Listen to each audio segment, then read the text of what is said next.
Thank you both very much, Marcelo and Vince. I have the pleasure of being able to introduce Steve Nygren and Jay Exum up next for the Big Green Network session. Steve is a founder and CEO of Serenbe. It's a wellness community created as a model to demonstrate that preserving 70% of green space interlaced with agriculture, housing, and retail is not only economically viable, but the future of community well-being. He currently serves on multiple national boards dealing with children, agriculture, and environmental issues, including the Ray C. Anderson Foundation, Children in Nature Network, Chattahoochee Now, and the Biophilic Institute and Wholesome Wave. Dr. Jay Exum is an expert in wildlife ecology and has practiced in Central Florida since 1985. He has conducted ecological assessments over tens of thousands of acres with a focus on biological diversity, threatened and endangered species, wetland ecology, and conservation of natural resources across the Southeast.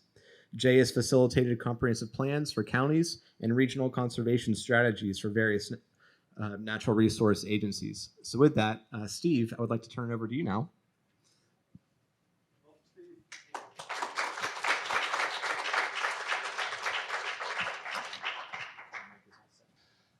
So I would like to know who I'm talking to. So how many people here own 200 acres or more? How many own less than 20 acres? And how many in the room are not property owners? Okay, that gives me a good idea of who's who. So it's a pretty normal mix, I would say. So that's good. You get everyone here. That's just the cover slide. I'm delighted to be here. What I'm going to do is just share my journey, both as a resident of a rural area, and then our concern about development, the very thing you all are talking about today. And I'll just share what we did, what our solutions were. If there's anything there that makes sense to you, we can go deeper. This started in 1991. I was a hospitality guy. We lived in the center of Atlanta, Ansley Park, great neighborhood, big house, pool, all the trimmings. But we bought a historic farm on an afternoon whim driving the country. This is just 40 miles from the center of the city. And we rented the historic house out and fixed this shack in case we ever wanted to spend the night. To my amazement, is where the kids wanted to spend every weekend, where we had no toys except a puzzle for rainy days. And it was that connection to nature. 3 years later, we moved full-time and started restoring the historic house. 10 years after buying the property, we became concerned because several things were happening with a lot of the threats that you're seeing today. Developers were starting to buy land, put contracts on it, and we realized we were going to lose this rural paradise that was just on the edge of Atlanta that we could get to. And so what should we do? Of course, my first reaction was to buy more land. And at 900 acres, I realized I couldn't keep doing that. And 900 acres does not protect you in the path of development sprawl. And so we looked at the area. What could we do? We looked at models, whether it was Prairie Crossing outside Chicago, Seaside here in Florida. And many times those great models actually destroy the area around them rather than creating a model. Other people do the same things and start crowding the area. We traveled a lot to England. We had friends over there. And we saw the English land laws, which were created after the World War because they realized they couldn't afford the urban sprawl. The island was only so big. And they have a lot of people living in the hamlets, villages, and town, but it still feels very country. So he thought this is the ideal way, but how do we make this happen? And of course, we were used to the normal thing is the small landowners are suspicious of the big landowners, that they're going to take advantage of them. And so you have the groups that always end up battling each other. And so how do we address that? Well, we realize that, we started in with 2 different rooms, because if we couldn't get the large landowners to go along with the plan, there was no hope, because they're the ones who have the land that's going to be developed that totally changes the character. And so our first task was to talk with them. It turns out there were 36 who owned 180 acres or more. And so we had an entire process. We brought in a facilitator, a land planner who did his doctorate on the English village system to understand what that could be like. And of course, at the end of that 3-day session, if you're going to develop, put it on my land. So they came up with a whole plan that showed how we could save a majority of the land and develop part of it. But then we had 500 landowners who owned less than the 200 acres. And so we got a grant and we started a public process.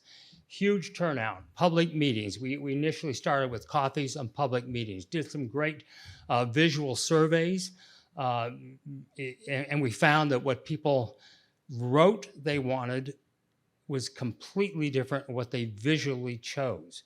And so we started opening our minds as to what did we really understand how to describe what we wanted.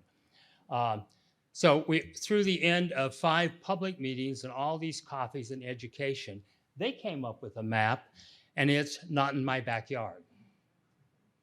Right? The 2 groups would always fight. But look at how close their maps are. They didn't see each other's maps. That's the curious part. And then, of course, it went to the county. Now, we had the county planning department in because the county commissioner came to me and said, "Steve, I hear you're doing all these crazy things." I said, "Oh, Commissioner, it's going to be great." He said, "The north end of the county," now Atlanta's 80 miles long with a city in the middle, and you've got the 2 ends of the county. He said, "North County, they did something that sounds a lot like what you're talking about." And by the time they came to the chambers, I had 200 with caps for and 200 with T-shirts against. Don't you dare set me up to where I have to vote against half of my constituents. I said, "Commissioner, I'll make you a deal. We've formed an organization. It's $2 an acre to belong. And if we perceive more than 30% opposition, we'll never bring it before you for a vote."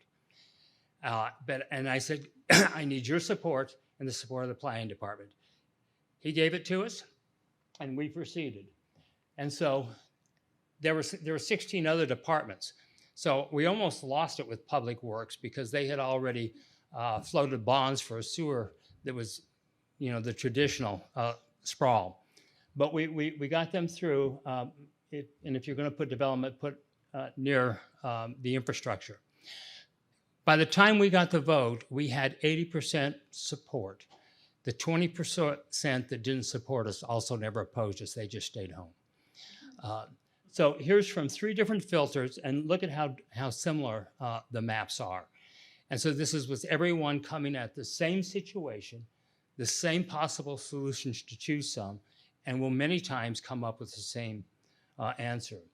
So this was in 2002. We passed that. We had some tools we needed, like transfer development rights, which I don't know how much you know about that, but I don't have the time to talk about that today. But this is what we came up to with a similar thing. If we'd followed what Atlanta had been doing in a 17-county area for the previous decades, we were about to disturb 80% of the land for 30,000 houses. So our whole process with the development community is, how can we do better than that? And with the people who didn't want it touched, how can we do better?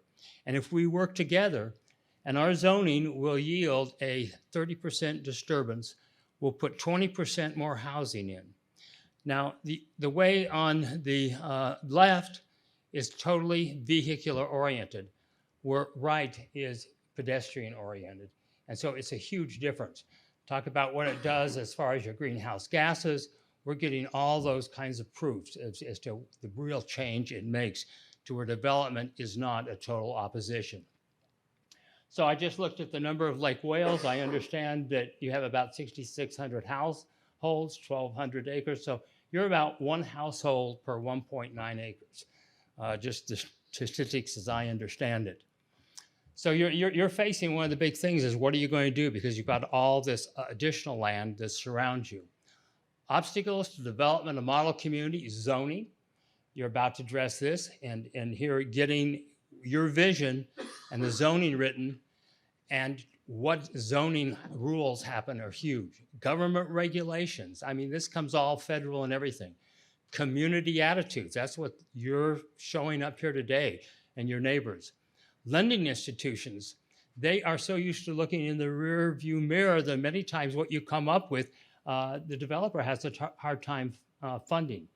Down zoning is thought of as a solution, and actually it causes the urban sprawl. During the past decades, I think the US has sanitized our zoning to where we've taken the vitality out of where we live. You know, the LiveWorks, the commercial store across the street from the residential. Small slots are thought to be poor people, and we've seen a lot of examples about the density is important. And we have looked at the highest and best use of land many times is to develop it, and we have stopped valuing the farmland and the forest and what have you. I think COVID has really brought a lot of these things to focus, and I want to talk a little bit how the land plan directly affects your mental attitude, obesity, and those various things. We've seen a real change in what we're doing. This is going to be something we can't afford to continue. It's not just how we develop, but how are we going to develop with healthy. We're spending more money to fix ourselves than any country in the world. And it's due to lifestyle, and lifestyles do a lot to the kind of places we're building. This is what we're spending on health. It's a huge amount that's going to bankrupt us. It's 20% of the GDP now. How can that continue when years ago it was 5%? More studies on health and how our built environment is really part of one of our problems with health. So how can we afford to keep doing the same old thing? And that is one of the problems. It's called what I call rut thinking.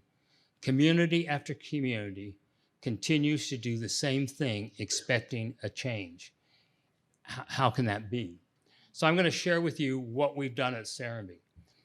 20 years ago, when we started talking about an environmental community, everybody thought I was some tree hugger liberal building straw bale houses. Just 20 years later, every Fortune 500 company requires a certified building because they understand the economics and the human value of it. Post-pandemic, there's a lot of research coming out about the connection to nature and how important it is from a community standpoint and your mental attitude. And you're starting to see nature positive. And so I think that nature positive is going to be as much in our vocabulary in another 20 years as environment is today when we talk about what we're building. The Global Wellness Summit has established the wellness value, and so this makes a lot of sense for those who are development pro. This is also an economic issue. Now, I saw one of the previous surveys that had been done for one of your work sessions. So clearly, I can see that you're seeing that you're not pleased with what it is, and you have vision as to where you want to head. The question is, through this planning, do you have the will to get there? This is not uncommon for people not to be very critical about where they live and have visionary ideas. When you really roll up your sleeves, a lot of the times the practicality. So that's what this is about. It's not only deciding what you want to do, but then the will to make it happen. It's not easy, I can tell you, because you do have to change rules and get exceptions and break rules sometimes when you have to. So this is Serenbe. You're looking at 1 house to an acre on 30% of the land. So the average is there. As you can see, we have spread our density out.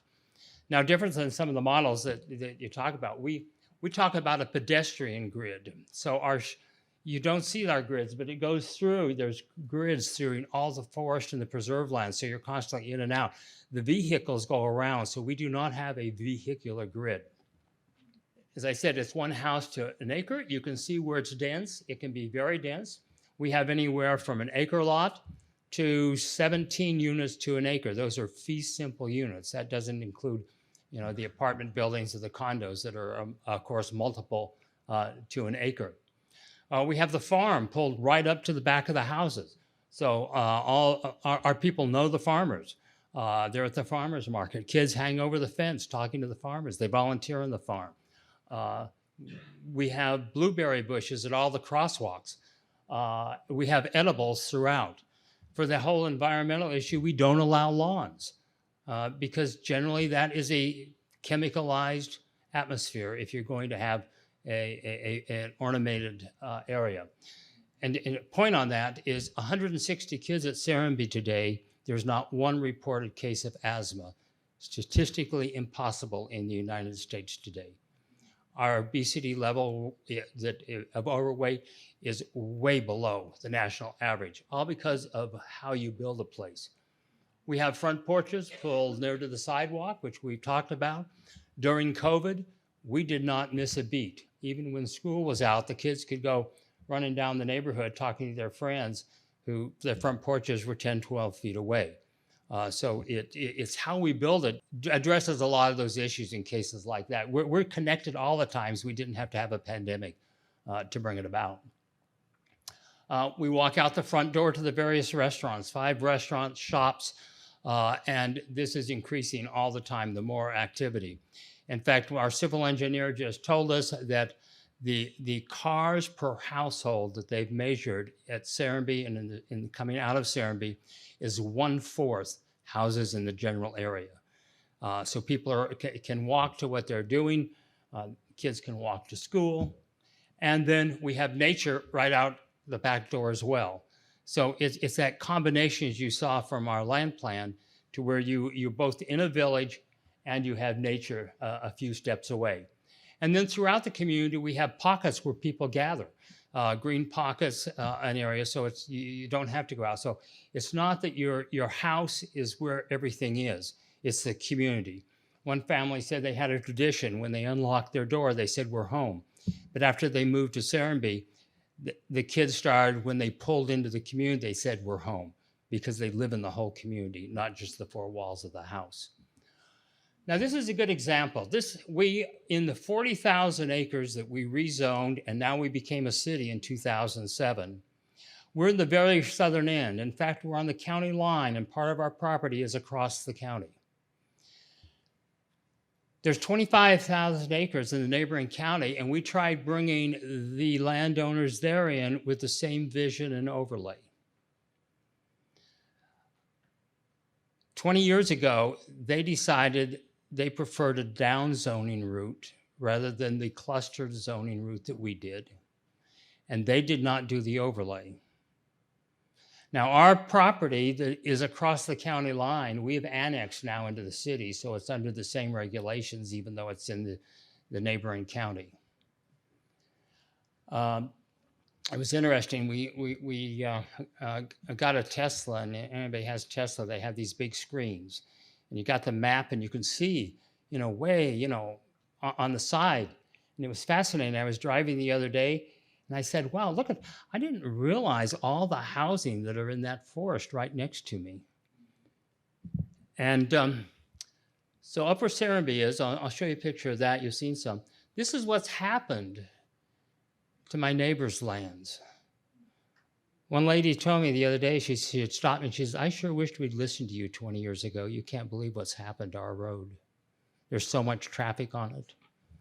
Because it's full of houses that are auto-oriented. You get in the car to go anywhere you're going to go. And there's no sidewalks. There are no paths. And I thought, I can see those 2 roads coming in from 2 different streets, and these kids all go to the same school. I know a couple of the families. I put in their 2 addresses to see how far it was for the parents to drive the kids for play dates.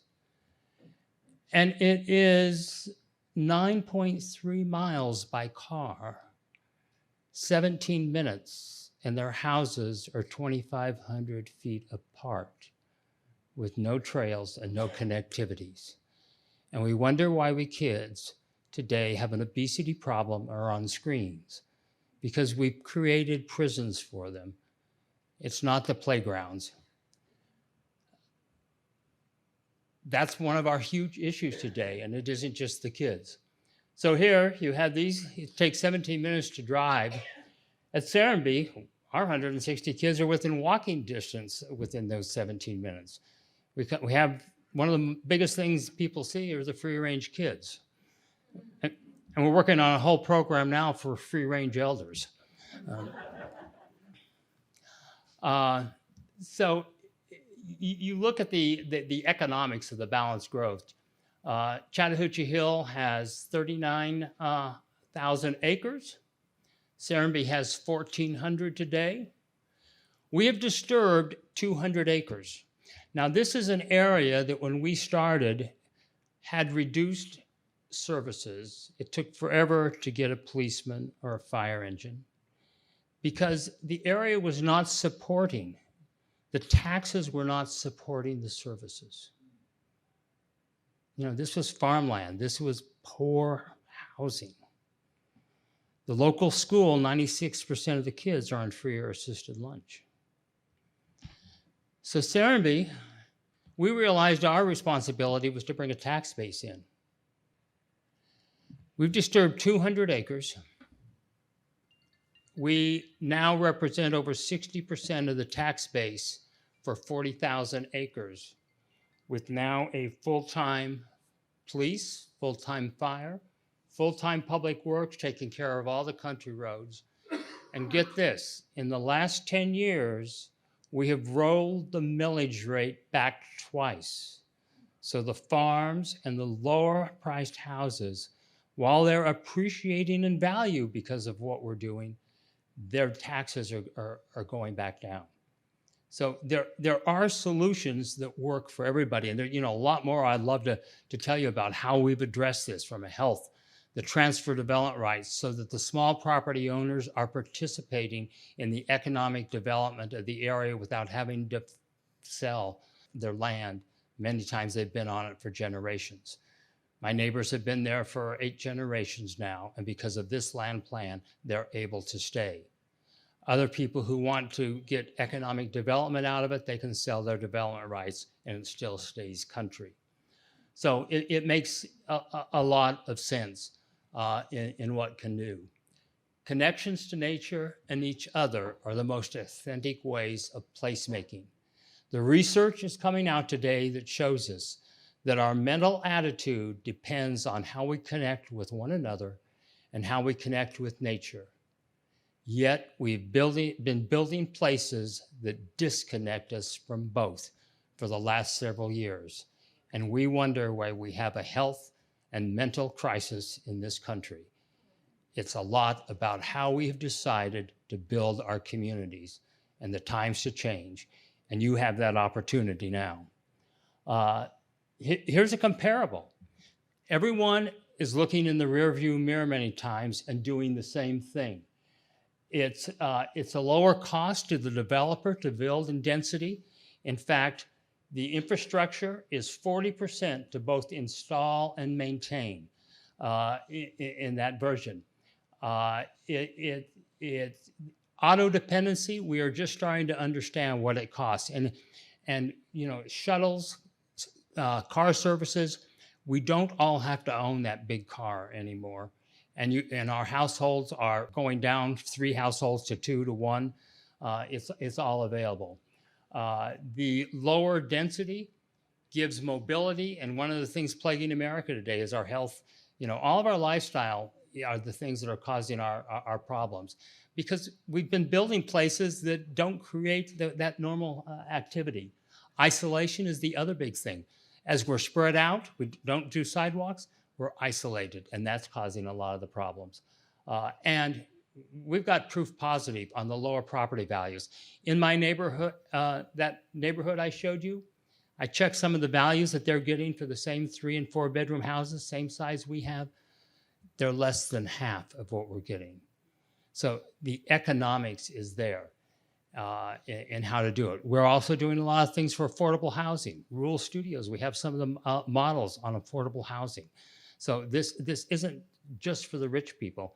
It's about the land plan, you know, walking door to door, living density. You know, generally we've been against density because we think it's poor people coming into the area. And now we're worried about, you know, the densities increasing the values. So you see, it is both. So that gives you a quick idea of what Serenbe is.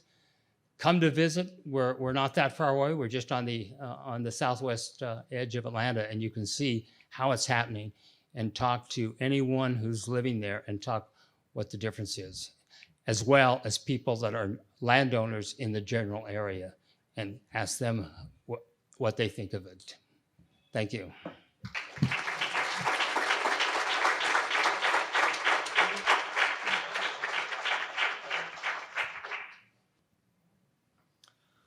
Good afternoon.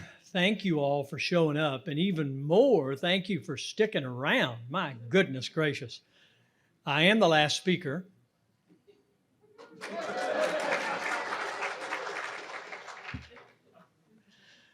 I knew I could get that. So I've got a question for the group also. This is a trick question too, if you've been paying attention. How many of you know what the urban transect is? What the urban transect is. And the reason why it's a trick question is that somebody showed you the urban transect on a previous slide. So I'm going to ask it again. How many people know what the urban transect is? The urban to rural transect. Urban to rural transect. How about that? Okay, now that Victor clarified it. Okay, this is another part of the trick question. How many of you know what the ecological transect is? Okay, nobody answered yes. Victor said yes because he saw my slide, but I coined this phrase a few years ago because I thought the urban to rural transect, I thought, was missing the context of the environment being front and center to design. So this ecological transect gives you my perspective about what ought to be thought of when we're talking about designing communities, particularly at a large scale. I was particularly pleased to see that either the number one criteria or the first one mentioned in the scope of our Lake Wales Envisioned was to preserve open space and connected conservation lands. So Victor or Lake Wales commissioners, tell me, was that the number one or it just was the first one on the list? It doesn't matter either way. I'm going to consider it as the number one priority as I continue with my discussion. And start off with this as what I have said is this is the ecological basis for planning and design as an alternative to the urban transect concept. And I don't mean alternative in a conflicting way. I mean mainly an ideological perspective. For me as the environmental planner on the project, it's going to be my perspective as sort of representing biological diversity on the project. So it focuses on the ecological benefits, and it uses historical natural systems and biological diversity as the transect metric.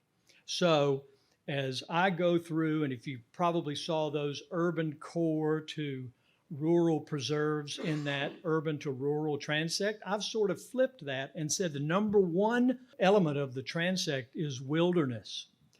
So in Lake Wales, you might say that really doesn't have a context in Lake Wales. Wilderness doesn't have a context in Lake Wales. You may say that's for Yellowstone or the Everglades. And certainly the purest form of wilderness is at a landscape scale. It has big forcing functions like fire, hurricanes, even evolution are affecting species in wilderness areas. And probably that doesn't exist too near Lake Wales, but its context in this sort of transition from wilderness all the way to the urban core, there are elements of design that I think are relevant to us even when we're planning in Lake Wales.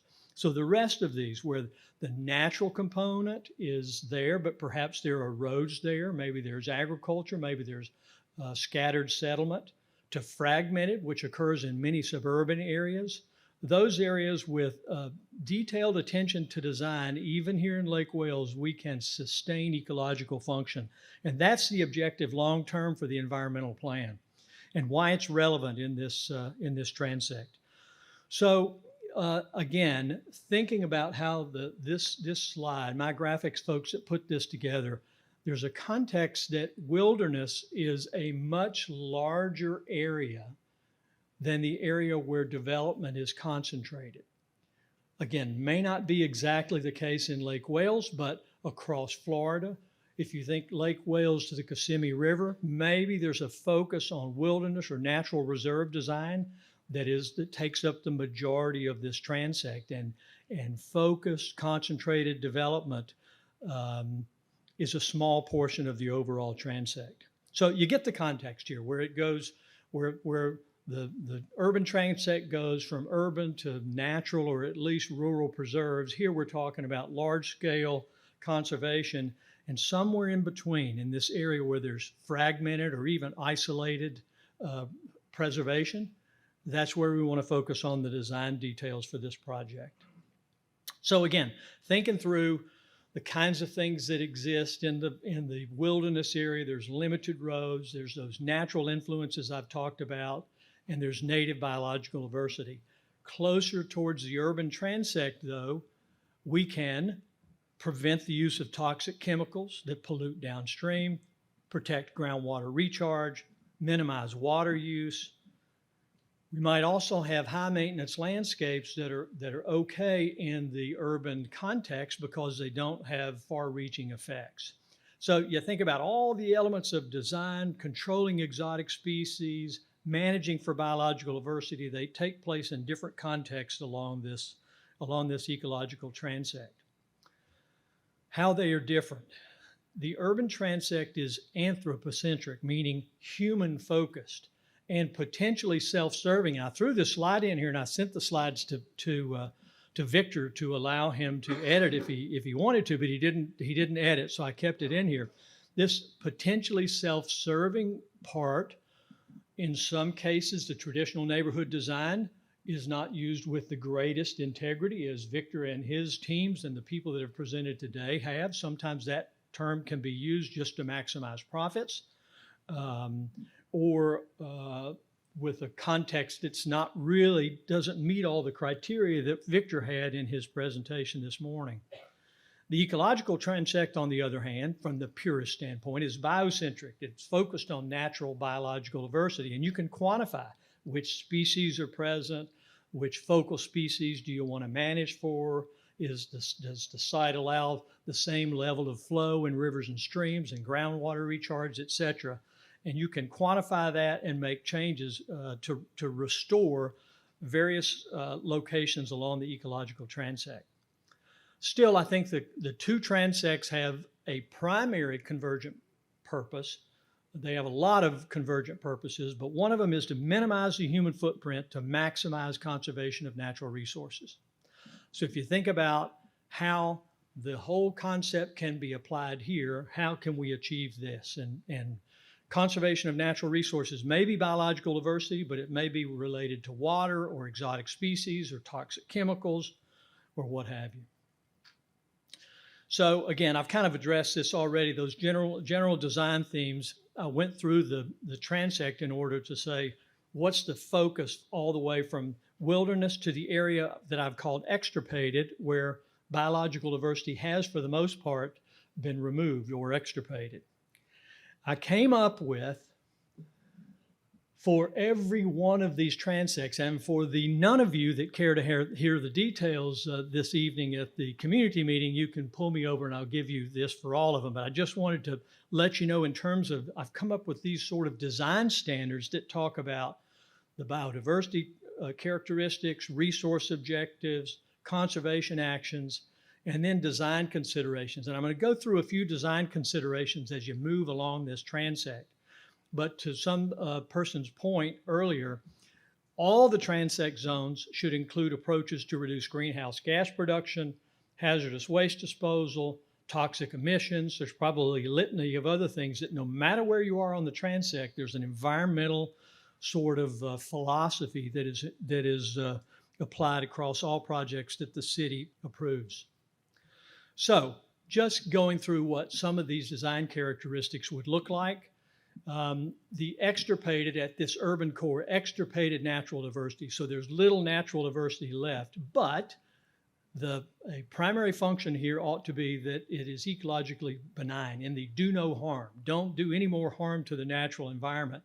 In this case, I've got examples of street trees, stormwater retrofit. In many cases, that's necessary because there's no stormwater treatment that occurs in built areas, including within the city of Lake Wales. So how can you retrofit projects to improve the quality of water downstream? And then this photo is an image in Orlando, but can you meaningfully integrate conservation or preservation of natural resources that are in order to improve aquatic or natural systems? This is again, maybe retrofit, maybe it's a part of a central theme for the urban projects that are going to be implemented over the next 10 or 20 years, but conceived by this planning exercise. So don't worry so much about where you are on this transect, but just think that each one of these slides is moving closer and closer to the wilderness. What I've said, use long-lived native canopy species. These are images in Winter Park. Was there a here on that? This is an image of Winter Park.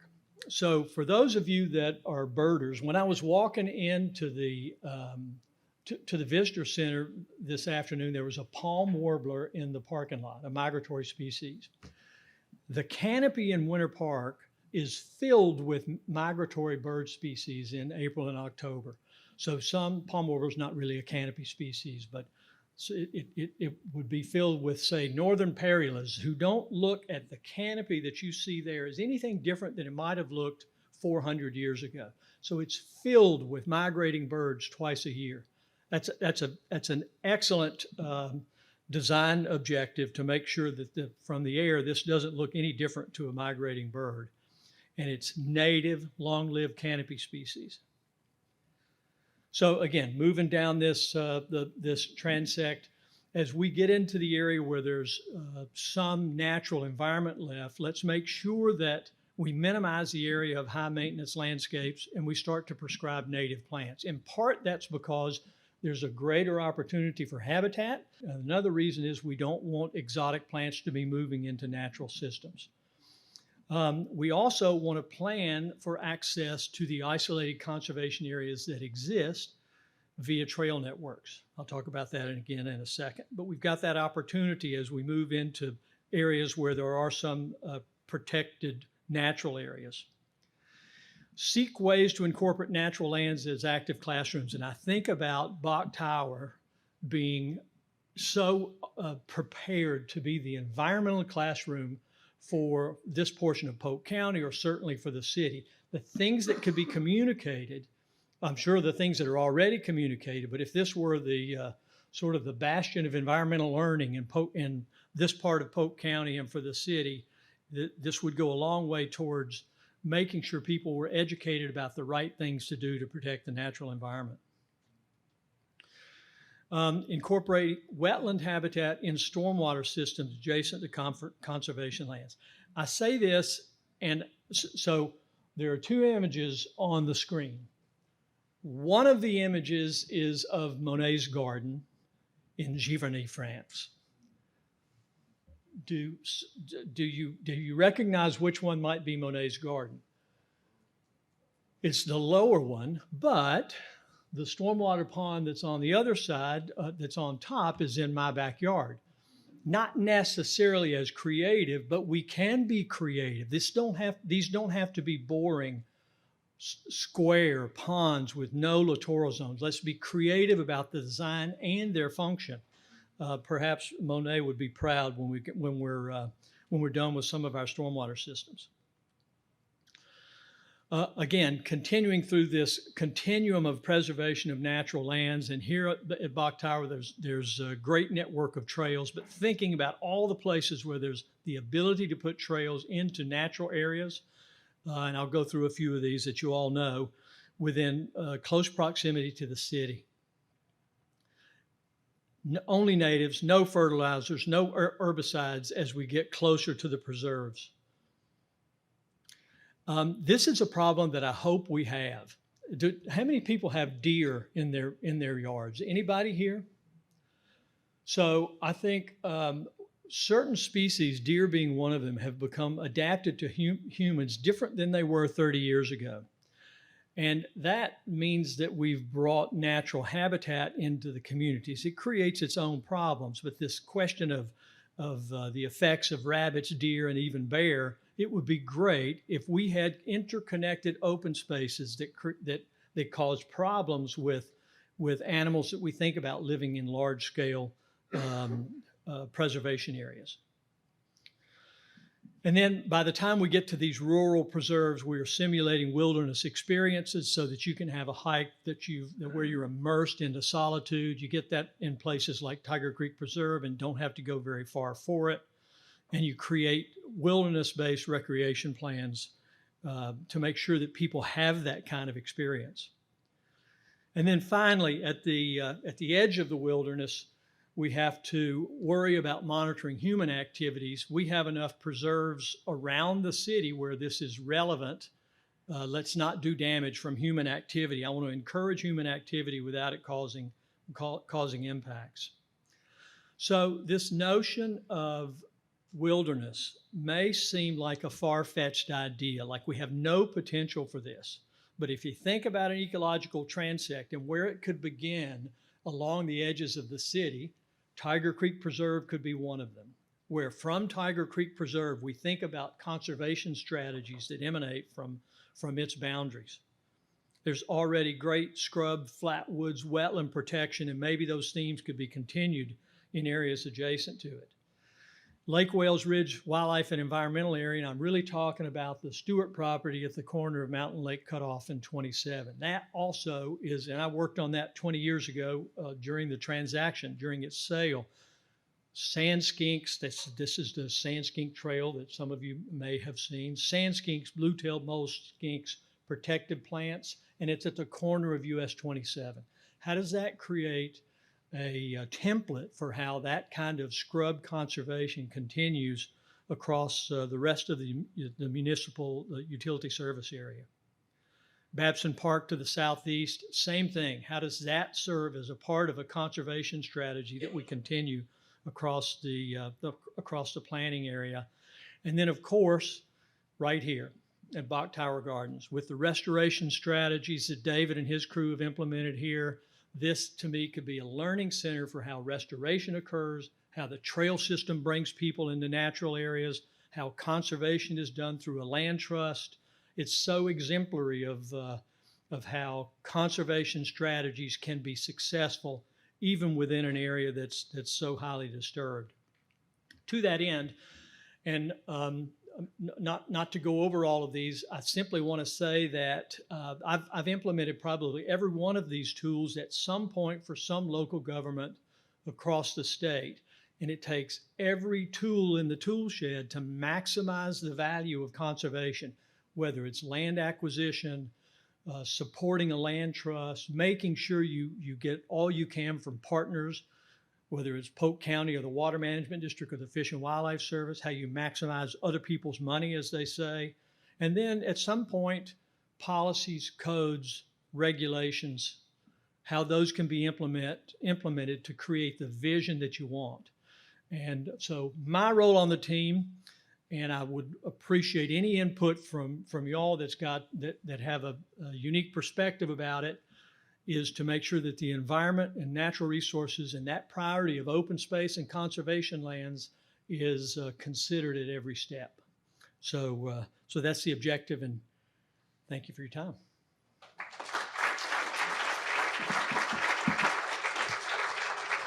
Thank you very much, Jay. Jay, if you could stay here on the stage, and if we can bring up Steve, we'll have time for just a few questions here. So is there anybody that has a question from Steve and Jay's presentation? Okay, we got one. When you have this land that is not developed, you have this land that's not developed, and then you develop some land in large acreages. You develop some lands, and there's high density, and so that land actually is valuable, and the guy that owned that to start with, he may make a killing, where the guy who can't sell his land and has to keep it like it was, this is what it appears from the outside, is trapped and forced into staying with his land. How do you even that out? That's through. It's a transfer development tool.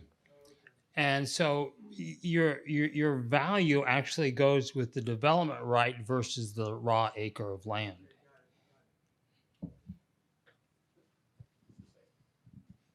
Great. Do we see any other hands up? We got one here.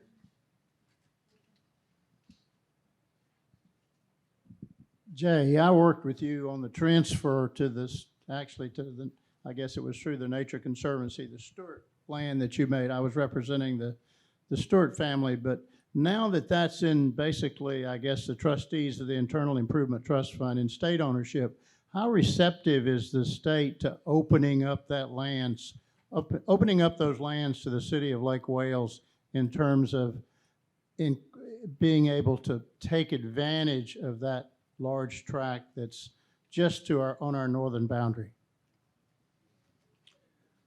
Yeah, I can't answer that for that specific parcel, but my bet is that simply asking them would allow, it won't have anything to do, I don't believe, with disturbance to the natural communities. It probably has almost completely to do with security. So concerns about liability or safety. I looked at that property a couple of weeks ago and found it was very easy to access if you squeeze between two strands of barbed wire. But that's the only way to get there, as I could tell right now. So I think, you know, where you might park and how you get access, that's almost always the biggest hurdle, rather than them saying it's sacrosanct and can't get trails to it. So I think if we ask and maybe help them figure out how to access it, it could probably happen. Maybe incorporate it into a plan. Yeah. Yeah, I think it's kind of make the mental note that that's an objective for us, because I think people should be on it. All right. Who is the last question? Anybody? Right here? Okay. Question is for Steve. Your community up in Atlanta called Serenbe, it's about 1,600 acres, 1,400 acres, somewhere in that neighborhood. Is there any reason that trying to do something here that you can see wouldn't work in terms of size? Or maybe another way to put it is, I'm sure that you've probably looked at other areas for concurrency or similarity. Is there any kind of constraints around size of communities that putting the basic principles into practice preclude you from implementing something similar? We call it biophilic design because it's really looking at the principles of everything related to nature, whether that's the human, the plants, the land. And we should be concerned about that, whether it's a 20-acre infill or you have this, vast thousands of acres. And we've helped communities on every scale. And they may look totally different, but the same principles apply no matter what you're doing. Thanks. Okay, I think we have, Amy, do we have time for one more question? I see a hand right back here. It's a natural land. What are and also the agriculture. Clearly, we have part of what makes this area so unique is the rolling, beautiful rows of orange groves, but can we keep that? And if so, and if we can't, then what alternatives or supplements to the citrus for community character and also viability, for agricultural viability? Okay, I'll go the ecological side. Well, and somebody else can speak better about the agricultural side. The citrus is complicated. So is it still viable, and will it be there long term? Probably everybody in here knows that that's a little bit suspect. We don't know that that's going to be the case. So if citrus as an industry dries up in the Lake Wales area, what could happen? It could be that some of that transitions to other agriculture. but to answer the context of the first question, I like agriculture as a part of that network, and one of the elements of that, even the ecological transect would have agriculture in the framework. So I hope the citrus industry can come back and the citrus groves can be sustained. If they can't, there are ways to restore ecologically. Very complicated, long term. But we might start by planting longleaf pine trees there once the citrus trees are gone, if it comes into a conservation status, and work on the understory long term, much like they're doing with here at Bach Tower. So, but I also understand the vista part of it, the view shed, and the rolling hills and the longleaf pine savannas that were here hundreds of years ago, I think ought to be a part of the long-term vistas. You know, we've really looked at the history of the land over centuries, and it changes. And one thing that's plagued America, along with asphalt subdivisions, is large-scale agriculture, and it's like one product is grown throughout, and then when there's something wrong, it disturbs the entire agrarian economy around that one particular crop. Where I am now, that was the cotton. And of course, when the boll weevil and all happened, it totally changed the entire landscape. One of the problems we have is regional food systems. It's one of the most vulnerable things we have. And we have to come back to growing in our region more of what we're consuming. I'm not sure what the story of Florida is, but I think all states were similar. In Georgia in 1950, we produced 80% of what we consumed. Today, that's 16%. And you know, the small farmer, you see what farmers market, that's boutique farmers. But if you look at reestablishing the agrarian economy with your packagers, your distributors, your growers on small scale, this land could still be agriculture, but very different than you see it, and a lot more connected to you as a consumer. I just, one thing that we have coming up as part of the research for this project is to get Dr. Exum to take us on a tour. And, you know, Jay, this is the first time I've ever seen you in a suit. I'm used to seeing you in wading boots and coveralls and with a big, wide brimmed hat. So, but in April, mid-April, we're gonna just turn to Jay and let him take us to the things that he thinks the members of the planning team need to be the most familiar with regard to the ecosystem of the ridge and its environs. And so if you know of a place that we should visit, flag it for us, and we'll make Jay take us there without the suit.